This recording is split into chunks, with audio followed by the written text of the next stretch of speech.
دنیا میں مسلمانوں کی تعداد کا جائزہ لیں تو 70% مسلمان حضرت امام اعظم ابو حنیفہ نقر اللہ مرقدہ کی تقلید کرتے ہوئے آپ کو ملیں گے۔ اس کی وجہ مسائل قرآن کی طے میں لاکھوں تھے، مسائل احادیث پیغمبر میں لاکھوں تھے۔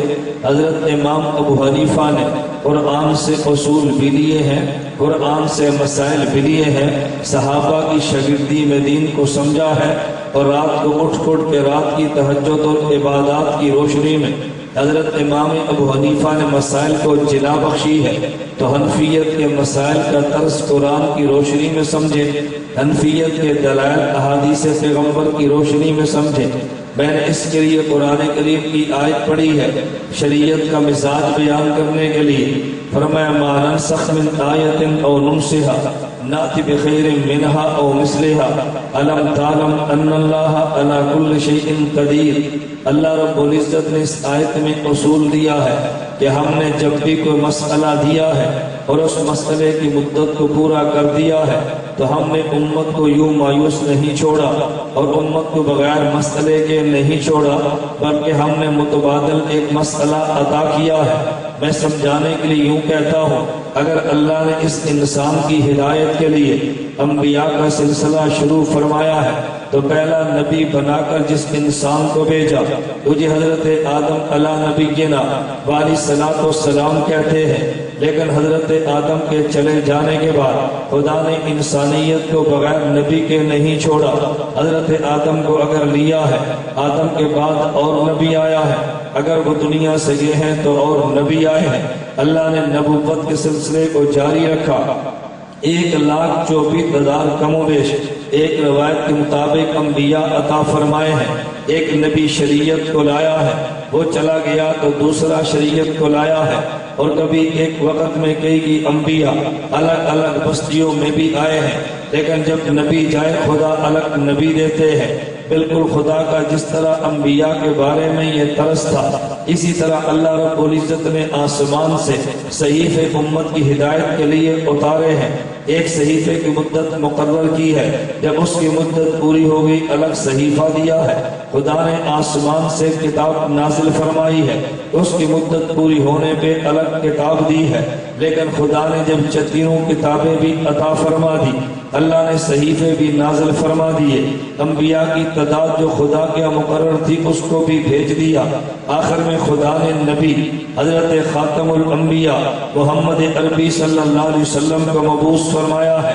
میری اس دلیل اور توجیہ پہ غور کرنا۔ میرے اللہ کا طرز مبارک یہ ہے کہ جو خدا نے الگ الگ وقت میں انبیاء کو معجزات دیے ہیں، وہ تنہا میرے پیغمبر کو معجزے دیے ہیں۔ حضرت آدم سے لے کے عیسیٰ علیہ السلام تک انبیاء کے معجزات دیکھے، اللہ نے تنہا ہمارے پیغمبر میں ان سارے معجزات کو جمع فرما دیا ہے۔ اور اسی بات کو آپ بارہا اشعار میں پڑھا کرتے ہیں، حسن یوسف دم عیسیٰ ید بیضہ داری، حسن یوسف یہ بار بار اپنے شعر کو پڑھا کرتے ہیں کہ جتنے انبیاء کے معجزات تھے خدا نے ہمارے پیغمبر میں ان سارے معجزات کو جمع فرما دیا ہے۔ جتنے معجزات خدا نے انبیاء کو دیے وہ سارے معجزات ہمارے نبی کو دیے ہیں۔ حضرت آدم کا معجزہ دیکھیں، حضرت شیس کا معجزہ دیکھے، حضرت موسیٰ عیسیٰ خلیل اللہ کے معجزات کو دیکھے، وہ سارے خدا نے قرآن کریم میں جمع کر کے پیغمبر کو عطا فرما دیے ہیں۔ بلکہ میں ایک جملہ یوں کہتا ہوں کہ انبیاء کے معجزات کو خدا نے قرآن کریم میں، اللہ نے انبیاء کے معجزات کو قرآن میں بیان کیا ہے، یا دوسرے لفظوں میں یوں سمجھے انبیاء کے معجزات قرآن میں ہیں اور ہمارے نبی کا معجزہ خود قرآن ہے۔ پہلے انبیاء کے معجزات قرآن میں ہیں، ہمارے نبی کا معجزہ خود قرآن ہے۔ انبیاء کو معجزات دیے، خدا نے تنہا وہ معجزہ ہمارے پیغمبر کو دیا ہے۔ معجزات بھی جمع کیے ہیں، اللہ نے جو جو اوصاف گزشتہ انبیاء کو دیے خدا نے وہ سارے اوصاف ہمارے پیغمبر کو عطا فرما دیے ہیں۔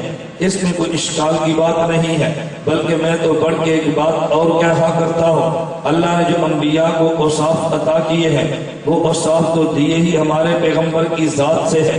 ہمارے پیغمبر کو اوصاف کا مرکز اور منبع بنایا ہے، باقی انبیاء کو اوصاف کا مجمع اور جامع بنایا ہے۔ ہمارے پیغمبر سے اوصاف نکلے ہیں اور باقی انبیاء کو اوصاف ملے ہیں۔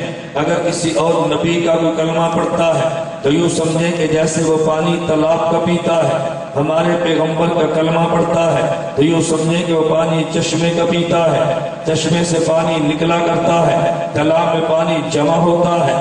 ہمارے پیغمبر سے اوصاف نکلتے ہیں اور باقی انبیاء کو ملا کرتے ہیں۔ ہمارا پیغمبر مرکز اوصاف ہے، باقی انبیاء جامع الاوصاف ہیں۔ جس کو میں سمجھانے کے لیے ایک مثال دیا کرتا ہوں، ام المومنین امی عائشہ صدیقہ رضی اللہ عنہا نے فرمایا تھا کہ جس طرح حضرت یوسف علیہ السلام پہ عاشق ہونے والی زلیخا کو عورتوں نے تانا دیا تھا، حضرت یوسف کی وجہ سے تانا ملا، تو زلیخا نے ان عورتوں سے کہا کہ تم مجھے تانے تو دیتی ہو کہ تو غلام پہ عاشق ہو گئی ہے، لیکن تم نے غلام کو دیکھا ہی نہیں ہے۔ تو زلیخا نے ان کو دکھانے کے لیے اپنے محل میں جمع کیا، دسترخوان لگا دیا ہے، اوپر چھریاں اور چاقو پھل رکھ دیے ہیں۔ حضرت یوسف سے کہا اخرج